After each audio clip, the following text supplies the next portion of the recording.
அனைவருக்கும் வணக்கம். இந்த வீடியோ என்ன பார்க்கணும்னா G20 இந்த படத்தோட கதையை தான் பார்க்க போகிறோம். ஒரு சர்ச்சில் ஒரு பொண்ணு வந்து சாமி கும்பிட வராங்க. அப்போ அந்த பொண்ணுக்கிட்ட வந்து 70 மில்லியன் கிரிப்டோ கரன்சியை வந்து ஒரு தீவிரவாத கும்பல் வந்து கொள்ளையடிக்கிறாங்க. அதே சமயத்தில் வந்து அமெரிக்கன் பிரசிடெண்ட்டாக இருக்கவர் வந்து என்ன சொல்கிறாங்கன்னா வந்து, நான் இது மாதிரி வந்து என்னோடய விவசாயத்துக்கு வந்து என்னோடய நாட்டோட ஃபண்டெல்லாம் வந்து நான் கொடுக்க போகிறேன் அப்படின்னு வந்து சொல்லிகிட்ருக்காங்க. அப்போ அவங்க பொண்ணு இருக்காங்க சரி அவங்க வந்து திடீர்னு ஒரு நாள் நைட் வந்து யாருக்கும் தெரியாமல் வந்து காணாமல் வந்து போயிடுறாங்க. அப்புறம் ஒரு பப்புக்கு போயிட்டு வந்து திரும்ப வந்து வீட்டுக்குள்ளேயே வந்துடுறாங்க. அப்புறம் வீட்டுக்கு வந்ததுக்கப்புறம் வந்து ப்ரெஸ் மீட்டை வந்து அவங்கள வந்து கேட்குறாங்க, இது மாதிரி வந்து உங்கள் பொண்ணு வீட்டை விட்டு வெளியே போயிட்டாங்கன்னு, உங்கள் பொண்ணையும் உங்களால் பாதுகாக்க முடியல, நீங்கள் நாட்டை பாதுகாக்க போகிறீங்களா அப்படின்னு சொல்லி கேட்குறாங்க. அதுக்கு அவங்க எந்த பதிலும் சொல்லாமல் வந்து அடுத்த நாள் வந்து இவங்களுக்கு G20 மாநாடு வந்து இருக்குது சவுத் ஆஃப்ரிக்கா கேப்டவுனில். அதனால் வந்து தான் பொண்ணு பையன் தான் ஹஸ்பண்ட் 3 பேரையும் வந்து கூட்டிகிட்டு அங்கே வந்து கிளம்பி போகிறாங்க. அங்கே போய் வந்து ஃபார்மர்ஸுக்கு வந்து நான் வந்து டிஜிட்டல் கரன்சி முறையை வந்து அறிமுகப்படுத்த போகிறேன்னு சொல்லி அங்கே கிளம்பி வந்து போயிடுறாங்க. அங்கே எப்படின்னா வந்து இவங்க மட்டும் கிடையாது, 20 நாட்டோட பிரசிடெண்ட்டு பிரைம் மினிஸ்டர் எல்லோரும் வந்து அங்கே வரதா தான் பிளானு. எல்லோரும் வந்து அங்கே வந்து போகிறாங்க. ஒரு பில்டிங்கில் வந்து இருக்காங்க. அங்கே இருக்கும்போது என்னன்னா வந்து திடீர்னு ஒரு கும்பல் வந்து அந்த பில்டிங் கூட வந்து வருது. அங்கே உள்ள ஆளுங்களை வந்து அடித்து போட்டு வந்து மொத்தம் அந்த பில்டிங்கிலே வந்து ஹைஜேக் வந்து பண்ணிடுது. ஹைஜேக் பண்ணிட்டு அந்த பிரசிடெண்ட்டு எல்லாரையும் வந்து பிணை கைதியாக வந்து பிடிக்க ஆரம்பிச்சிருச்சு. அப்போ என்னென்னா வந்து இவங்க நம்ம பிரைம் மினிஸ்டர் இருக்காங்கன்னா அமெரிக்கன் பிரைம் மினிஸ்டர் பிரசிடெண்ட், அவங்க வந்து அங்கேருந்து தப்பிச்சு தன்னோட ஆளுங்களோட வந்து கொஞ்சம் வேறு இடத்துக்கு வந்து தப்பிச்சு போயிடுறாங்க. சமையல் கட்டுக்கு வந்து போயிடுறாங்க.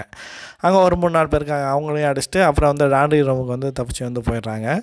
இப்படியே வந்து ஒவ்வொரு இடமா வந்து தப்பிச்சு போகிறாங்க. இந்த பக்கம் வந்து தன்னோட குழந்தைங்க 2 பேர் இருக்காங்க, பொண்ணும் பையனும். அவங்க வந்து தன்னோட புருஷை வந்து காப்பாற்றி வந்து கூட்டிகிட்டு போயிட்டுருப்பார். மொட்டை மாடிக்கு வந்து அவர் வந்து கூட்டிகிட்டு போயிடுவார்.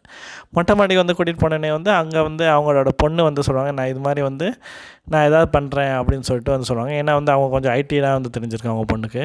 அப்படின்னோடனே மேலேருந்து ஒரு டிவி ஆண்டனா மூலமாக வந்து ஒரு இமெயில் வந்து அனுப்பிச்சிடுவாங்க, அம்மா வந்து உயிரோடு தான் இருக்காங்க, அப்பாவுக்கு எந்த ஆபத்தும் இல்லை, நாங்களும் வந்து சேஃப் தான் அப்படின்னு சொல்லி அமெரிக்காவுக்கு வந்து ஒரு மெயில் வந்து அனுப்பிச்சி விட்ருவாங்க. சமயத்தில் வந்து அவர் தீவிரவாதிங்க எல்லா பிரசிடெண்ட்டையும் வந்து பிடிச்சி வந்து ஒரு அனௌன்ஸ்மெண்ட் வந்து அனௌன்ஸ் பண்ணுவாங்க. அதாவது வந்து உங்களோட பேங்க்கோட காசெல்லாம் வந்து காலி பண்ணிடுங்க, எல்லாமே இப்போ டிஜிட்டல் கரன்சியாக மாறப்போகுது அப்படின்னு சொல்லிட்டு. அதே மாதிரி வந்து மார்க்கெட்டில் வந்து கிரிப்டோ கரன்சி வாலெட்டை வந்து ஒரு கொள்ளையடிச்சு, அதனால் வந்து கிரிப்டோ கரன்சியோட மதிப்பு வந்து இப்போ வந்து அதிகமாகிட்டே போகும், எக்கச்சக்க அதிகமாக வேலைக்கு வந்து போயிடும். இப்போ வந்து நமக்கு வந்து அமெரிக்கா பிரசிடெண்ட் வந்து வேணும், அவங்கள போய் தேடுங்க அப்படின்னு சொல்லிட்டு அவர் வந்து தேட ஆரம்பிப்பார். அவங்க எங்கே தேடி வந்து கிடைக்க மாட்டாங்க.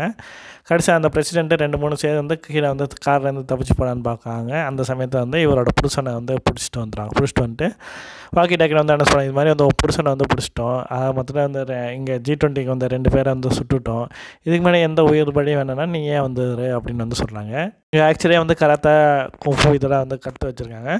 உடனே வந்து இவங்க புருஷனை வந்து தீவிரவாதிக்கு கும்பல் வந்து கூட்டிகிட்டு போயிடறாங்க. அங்கே வந்து இவங்களும் வந்து போகிறாங்க. இந்த சமயத்தில் இவங்க பொண்ணு ஐடி டேலண்ட்னால வந்து இவங்க கதவெல்லாம் வந்து மூடி இருக்கிறத வந்து நான் 10 நிமிஷம் தொடர்ந்து தரேன் அப்படின்னு வந்து அவங்களும் சொல்லுவாங்க. அதே மாதிரி 10 நிமிஷத்தில் வந்து தொடர்ந்து வந்து கொடுத்துருவாங்க. அப்போ உள்ளே இருக்க பிணை கைதிகள் எல்லாத்தையும் வந்து அவங்க கும்பல் வந்து காப்பாற்ற வந்து ஆர்மட் ஃபோர்ஸ் வந்து காப்பாற்ற ஆரம்பிக்கிறாங்க. இப்போ அந்த கிரிப்டோ கரன்சி வாலெட்டை எடுத்துகிட்டு இவர் வந்து தப்பிக்கலாம்னு சொல்லிட்டு போவாங்க. அவங்க அந்த செரீனாங்கிற பிரசிடெண்ட்டோட பொண்ணை கூட்டிகிட்டு. அப்போ பிரசிடெண்ட் அங்கே வந்து அவனை வந்து சுட்டு கொண்டுட்டு வந்து தான் பொண்ணையும் வந்து தானும் வந்து காப்பாற்றிடுவாங்க. காப்பாற்றிட்டு 3 மக்கள் எல்லாரையும் வந்து காப்பாற்றிட்டு அவங்க நல்லபடியாக வந்து வெளியே வந்துடுவாங்க. இதோட இந்த படத்தோட கதை வந்து முடியுது. நன்றி.